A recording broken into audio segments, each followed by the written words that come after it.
ইলাহা মিলিয়ে 100 বার পড়বেন, ধনীরা ধন দিয়ে যে সওয়াব কামাই করবে সুবহানাল্লাহ আলহামদুলিল্লাহ আল্লাহু আকবার বলে সমান সওয়াব কামাই করবেন। সুবহানাল্লাহ। করবেন তো? করবেন? ফরজ নামাজ শেষ হইলে উঠে যাবেন? হ্যাঁ? ফরজ নামাজের পরে আমল আছে না নেই? আমাদের দেশে আমল নাই। আমাদের দেশে ইমাম সাহেব বললেন আল্লাহুম্মা আমিন বিরহমাতিকা ইয়া আরহামার রাহিমিন, মুসল্লি হয় কেউ কেউ সুন্নতে দাঁড়ায় যায় আর বাকিরা মসজিদ থেকে বের হয়। অথচ বিশ্বনবী সাল্লাল্লাহু আলাইহি সাল্লাম ফরজ নামাজের পরে বসে অনেকক্ষণ দোয়া পড়তেন। কি দোয়া পড়তেন? আল্লাহর নবী বলতেন আল্লাহুম্মা লা মানিআ লিমা আতাইতা ওয়া লা মু'তিয়া লিমা মানা'তা ওয়া লা ইয়ানফা'ু যাল জাদ্দি মিনকাল জাদ। আমার নবীজি বলতেন তিনবার, একবার পড়তেন আল্লাহু আকবার, তারপরে তিনবার পড়তেন আস্তাগফিরুল্লাহ আস্তাগফিরুল্লাহ আস্তাগফিরুল্লাহ। এবার মনে রাখবেন ফরজ নামাজের সালাম পিরানোর পরে প্রথমে একবার কি বলবেন? সবাই সবক মুখস্থ করেন না, কি পড়বেন?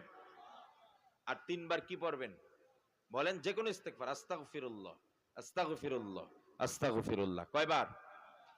এরপরে আরেকটা আয়াতুল কুরসি আছে, আমরা অনেকে জানি। আল্লাহর নবী বলেন মান কারা আয়াতুল কুরসি দুবরা কুল্লি সালাত লাম ইয়ামনাহু মিন দুখুলিল জান্নাতি ইল্লাল মাউত। বিশ্বনবী বলেন ফরজ নামাজের পরে যদি প্রত্যেকদিন প্রতি ফরজ নামাজের পরে কেউ আয়াতুল কুরসি পাঠ করে, তার মৃত্যু ছাড়া জান্নাতে যাওয়ার জন্য আর কেউ বাধা হয়ে দাঁড়াবে না। মরবে আর কোথায় যাবে? কি পড়লে? কি বললে? প্রত্যেক ফরজ নামাজের পরে এটা পড়বেন, যদি পারেন, না পারলে মুখস্থ করবেন আল্লাহু লা ইলাহা ইল্লাহু। শেষ করছি। এরপরে পড়বেন 33 বার সুবহানাল্লাহ, 33 বার আলহামদুলিল্লাহ, 33 বার আল্লাহু আকবার, একবার পড়বেন লা ইলাহা ইল্লাল্লাহ। মনে থাকবে ইনশাআল্লাহ? এটা একটা সবক দিয়ে দিলাম। আমার আলোচ্য বিষয় এটা না, এদিকে আর যাব না। সূরা নিসা 29, 30, 31 এই তিনটা আয়াত উল্লেখ করে আমাকে বলা হয়েছে আলোচ্য বিষয় হলো হালাল উপার্জনের গুরুত্ব ও অবৈধ উপার্জনের ভয়াবহতা। যদিও এখানে কয়েকটি বিষয় আছে, তবে উল্লেখযোগ্য বিষয়টা হলো হালাল উপার্জন এবং বৈধ খাবার, হালাল খাবার, তৈয়ব খাবার, উত্তম আহার, উত্তম জীবিকার বিষয়ে গুরুত্ব আরোপ করা হয়েছে। শুরুতে অনুবাদ করেনি, কারণ এমনও হয় পরে কথা লম্বা হয়, যে আয়াতটা দিল ওই আয়াতের অনুবাদটাও করা হয় না। কথা ঠিক কিনা?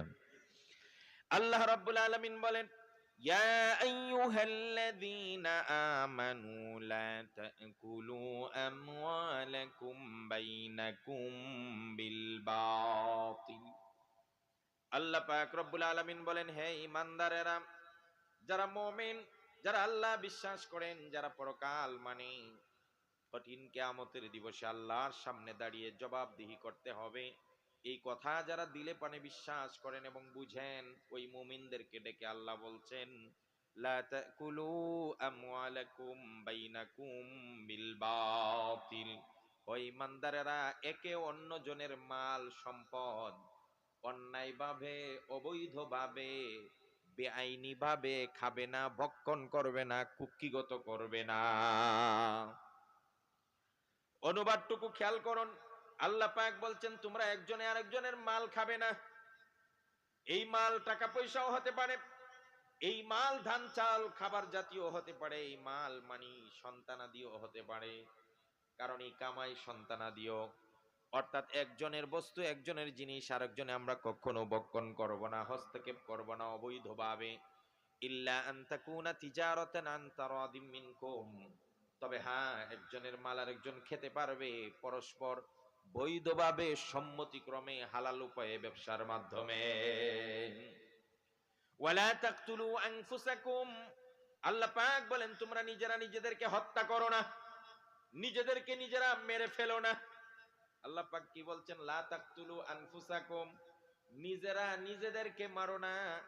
এই কথাটার দুইটা অর্থ হতে পারে। এক নম্বর অর্থ হলো নিজেই নিজেকে মেরো না, মানে আত্মহত্যা করো না নিজের। আর আসল অর্থটা হলো একজন আরেকজনকে মেরো না। তো আল্লাহ পাক এভাবে বলতে পারলেন লা তাকতুলু গায়রাকুম, তোমরা একে অপরজনকে মেরো না, নিজেরা নিজেদেরকে মারো না। এই কথা কেন বললেন?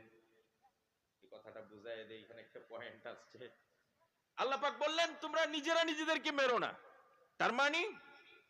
তার মানে হলো ইন্নামাল মুমিনুনা ইখওয়া, পৃথিবীর সমস্ত ইমানদার মুসলমানরা একটা ভাই ভাই, আল মুমিনুনা কাজাসাদিন ওয়াহিদ। সমগ্র পৃথিবীর মুসলমানরা একটা শরীরের মতো। কিসের মতো?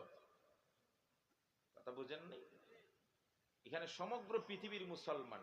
এখানে কি শুধু বাংলাদেশি মুসলমান, আফ্রিকার মুসলমান নাই, কাশ্মীরের মুসলমান নাই, এরা সমগ্র পৃথিবীর মুসলমানরা একটা শরীরের মতো।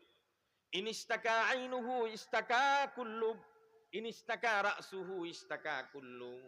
রাসূল বলেন, শরীরের চক্ষু আঘাতপ্রাপ্ত হলে যেভাবে সমস্ত শরীর আঘাতপ্রাপ্ত হয়, যদি কোনোদিন মাথা আঘাতপ্রাপ্ত হয়, যন্ত্রণা ভোগ করে, তাহলে শুধু মাথা নয়, সমস্ত শরীর যেমন আঘাতপ্রাপ্ত হয়, গোটা পৃথিবীর একজন মুসলমান যদি কোথায় আঘাতপ্রাপ্ত হয়, সমগ্র পৃথিবীর মুসলমানরা আঘাতপ্রাপ্ত হবে। কথা বলেন ঠিক কিনা?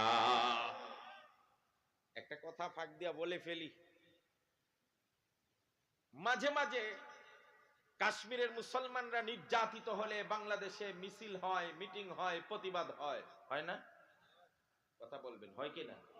আচ্ছা, ইরাকের নির্যাতিত মুসলমানদের পক্ষে বাংলাদেশিরা এখানে প্রতিবাদ করে, মিছিল করে, করে না? ইন্ডিয়ার গুজরাটে কখনো যদি মুসলমানরা নির্যাতিত হয়, তাহলে বাংলাদেশে প্রতিবাদ হয় না, হয় না? মালদ্বীপ বা বার্মার মুসলমানরা যখন নাফ নদীতে তাদের লাশগুলো ভেসে আসে, রক্তে রঞ্জিত হয়ে যায় নাফ নদী, বাংলাদেশের মাটি উত্তপ্ত হয়ে যায় প্রতিবাদে। কথা বলেন ঠিক কিনা? আর এই নেতৃত্বে, এই প্রতিবাদের নেতৃত্বে থাকে হুজুর রাইবিশ। কথা কন? মুসল্লিরা, সাধারণ মুসলমান ইমানদাররা, জজবাওয়ালা মুসলমানরা, যে বারবার মুসলমানদেরকে কেন নাফ নদীতে মেরে মেরে তাদের রক্তাক্ত করা হচ্ছে, কেন তাদের বাড়িঘর থেকে বিতাড়িত করা হলো, কেন গুজরাটের মুসলমানদেরকে গরু জবের অপরাধে হাত পা কাটা হবে, কেন ইরাকের নিরীহ নারী পুরুষদেরকে মেরে লক্ষ লক্ষ বাচ্চাদেরকে এতিম বানানো হলো, লক্ষ লক্ষ মা বোনদেরকে বিধবা বানানো হলো, লক্ষ লক্ষ মা বাবাকে নিঃসন্তান বানানো হলো, ফিলিস্তিনের মুসলমানদেরকে কেন পাখির মতো গুলি করা হচ্ছে, এইভাবে বাংলাদেশে উত্তপ্ত হয়, মিছিল হয়, প্রতিবাদ হয়। কিন্তু আমাদের দিকে একটা প্রশ্নের তীর ছুড়ে দেয় এই দেশের কিছু নাস্তিক আর মুরতাদরা, বলে কাশ্মীরে মুসলমান মরছে, ইরাকে মুসলমান মারা যায়, মালদ্বীপে আর বার্মায় মুসলমান মারা যায়, বাংলাদেশের হুজুররা এই দেশে কেন মিছিল করে আর প্রতিবাদ করে? এই প্রশ্ন আছে না নাই? কথা কন না, আছে না নাই? আছে। এটার জবাব আছে আপনাদের কাছে? এটার জবাব আছে? কাশ্মীরে মুসলমান মরছে, তাতে আমাদের কি? আমরা কেন প্রতিবাদ? ফিলিস্তিনে পাখির মতো গুলি করে মানুষ মারা হচ্ছে, আমরা কেন প্রতিবাদ করব? আফগানিস্তানের, সেনেগাল, বিভিন্ন রাষ্ট্র, ওই রাষ্ট্রগুলাতে মানুষ মরে মুসলমান, আমরা কেন প্রতিবাদ করব? বেটা, আমরা কেন প্রতিবাদ করব তুমি তো বুঝো না। কারণ আমাদের নবী আখিরে জামানার পয়গম্বর বলে গেছেন, সমগ্র পৃথিবীর মুসলমানরা একটা শরীরের মতো।